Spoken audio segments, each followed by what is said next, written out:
उस रात जब उस घर में आग लगी थी, तुम्हारी बीवी तुम्हारे साथ ही थी ना? वैसे मैंने उसके बारे में कुछ बातें तो सुनी है, लेकिन जब तक अपनी आंखों से ना देख लूं तो यकीन कैसे कर सकती हूँ मैं? सही कहा ना, बताओ। नौकरानी थी ना वो तुम्हारी? इतने साल गुजर गए लेकिन उसे देखकर आज भी लगता है कि वो है ही नौकरानी। देखना, बहुत जल्दी जान छुड़ा लूंगा मैं उससे। औरतों से जान छुड़ाना तो आसान है, लेकिन बच्चों को छोड़ना मुश्किल होता है। और ये बात मुझसे मेरा शौहर कहता है। तुम भी तो एक बेटे के बाप हो वैसे। मेरा बेटा ही तो सबसे बड़ा जाल है मेरे लिए। अब बस कर दो, बहुत हो गया। बहुत देर हो गई है तुम्हें। चले जाओ, इससे पहले कादिर आ जाए। उस घर में जाना बेमायने है मेरे लिए, जानती तो हो तुम। उस औरत की खाली नजरों का सामना करना बहुत बुरा लगता है, जानती तो हो तुम। ऐसी बातें करने से कोई फायदा नहीं। पैसे देकर जान छुड़ाओ उससे। कुछ भी नहीं है देने के लिए मेरे पास उस औरत को, कुछ भी नहीं। कादिर, कादिर। तो क्या चले हम?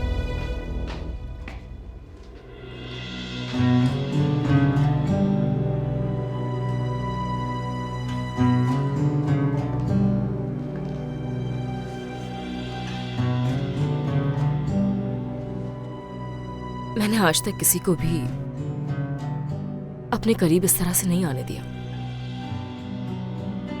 दूसरे इंसान हो जो मेरी जिंदगी में आए हो।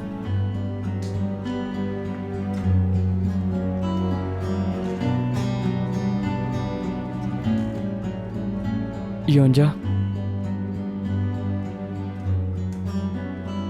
ये बातें मत करो, ठीक है?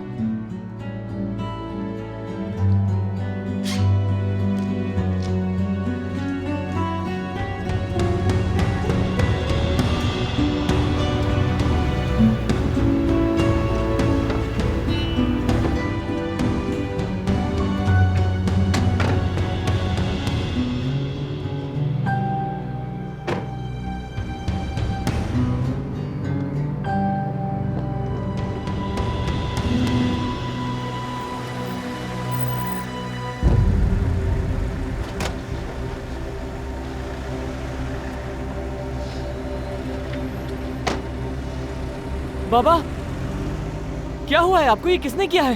दूर हो जाओ मेरी नजरों से। अस्पताल गया? मैं चाचा को कॉल करता हूँ। नाम मत लो उसका मेरे सामने। तुम सबके सब जहन्नुम में जाओ मेरी बला से, क्योंकि सबके जिम्मेदार तुम हो। तुम्हारी माँ मेरे लिए जिंदगी का सबसे बड़ा अजाब है। जान क्यों नहीं छोड़ देते मेरी? दूर हो जाओ मेरी नजरों से। शेफकत, क्या कर रहे हो तुम ये? तनर, रहने दें चाचा। तुम कहाँ जा रहे हो बताओ मुझे आप।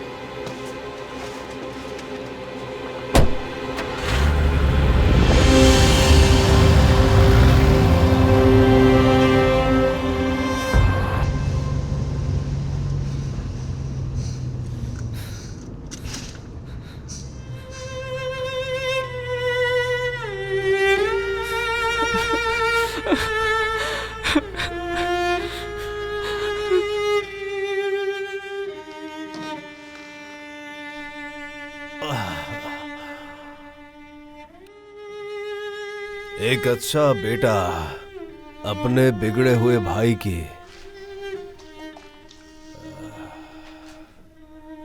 गंदगी साफ कर रहा है। बताओ तुम एक ऐसे शख्स पर कैसे तरस खाओगे जिसे उसकी महबूबा के शौहर ने पीटा हो? मेरे पास तो कहने को कुछ भी नहीं है शेफकत। मुझे लगता है कि पहले तुम्हें खुद पर तरस खाना चाहिए।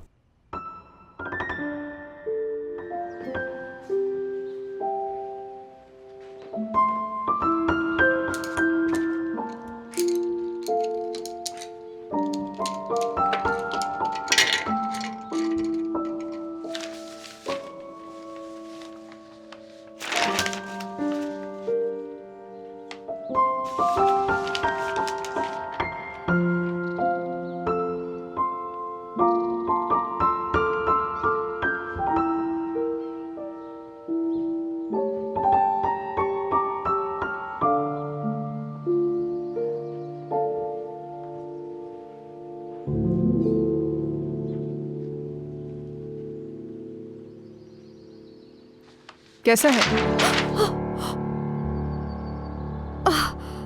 मुझे माफ कर दें, मैं बस आपकी मेज साफ कर रही थी। जब मैंने इसे देखा तो मैं पूछ रही हूँ कैसा है? शानदार। मतलब मैं तो देखते ही इसमें खो गई थी। बहुत जबरदस्त है। आप वाकई हुनरमंद हैं गुलफिम साहिबा। और वैसे भी इसे देखकर अंदाजा होता है कि ये मुस्तकबिल की मंजर कशी कर रही है। ओह, शानदार और मुस्तकबिल की मंजर कशी। लगता है फैशन के बारे में बहुत जानती हो तुम। जी हाँ, क्योंकि मैंने फैशन डिजाइनिंग में ग्रेजुएशन की है। हाँ, वही जो मेरे बाबा ने स्कॉलरशिप दिलवाई थी तुम्हें। जहन से निकल गया था मेरे।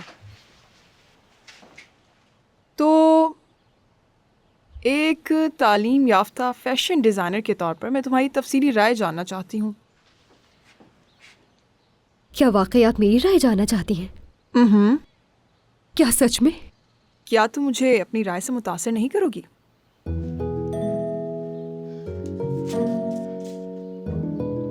ये देखने में तो बहुत बेहतरीन है, मगर एक बात है। ये नंबर 3, ये डिजाइन थोड़ा गैर मतवाजी है। पुराने जमाने में तो ये काफी पहना जाता था, लेकिन इस जदीद दौर में लोगों को ये पसंद नहीं आएगा। अगर हम इसमें कुछ तब्दीलियां कर दें तो मेरे ख्याल से ये और बेहतर हो सकता है। मुझे तो ऐसा ही लगता है। पर मिसाल के तौर पर अगर मैं इस हिस्से को अपनी उंगलियों से हटा दूं तो एक वाज़ेह लाइन सामने आती है। तो इस तरह से मैं इन दो मुतज़ाद तस्वुरात का मिलाप देख सकती हूँ। रिवायत के नीचे दबी हुई एक जिद्दत नजर आई है मुझे। चली जाओ यहां से, छोड़ो उसे। सुना नहीं? चली जाओ यहां से। जी ठीक है, मैं चली जाती हूँ।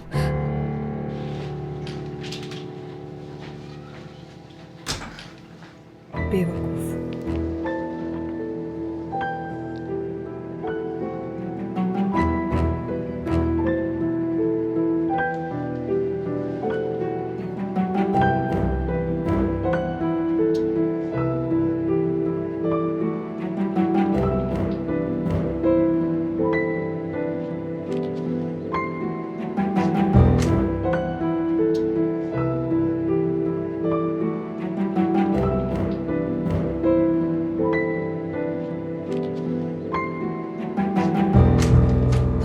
बेवकूफ हो तुम गुलरू, बेवकूफ हो तुम। आखिर होती कौन हो गुलफिम साहिबा को मशवरा देने वाली?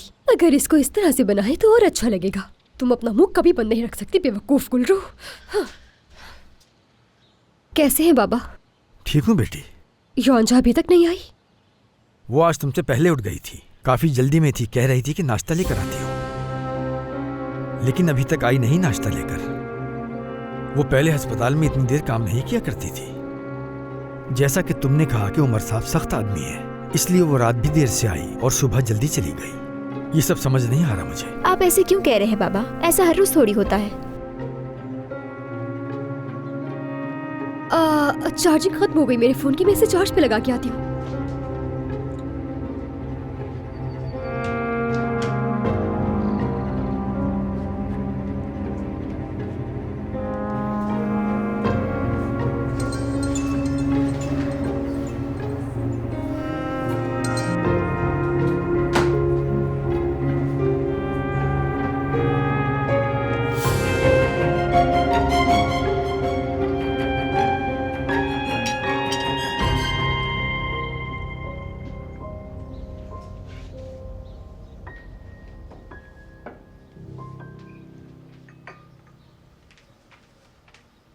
उमर बेटा, तुम कुछ खा क्यों नहीं रहे?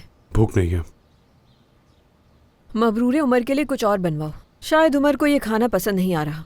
इसकी पसंद का कुछ होना चाहिए। भाभी, इसकी कोई जरूरत नहीं है, बैठ जाए। मुझे सच में भूख नहीं है।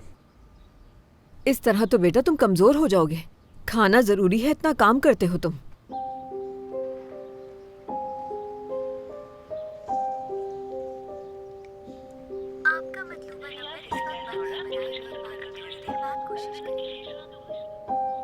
तनहर से बात हुई है क्या आपकी भाभी?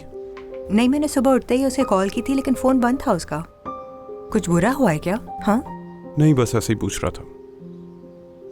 तुम्हें इन बातों की फिक्र करने की जरूरत नहीं। अम्मी, क्या अब आप मुझे बताएंगी कि मुझे किन बातों की फिक्र करनी है?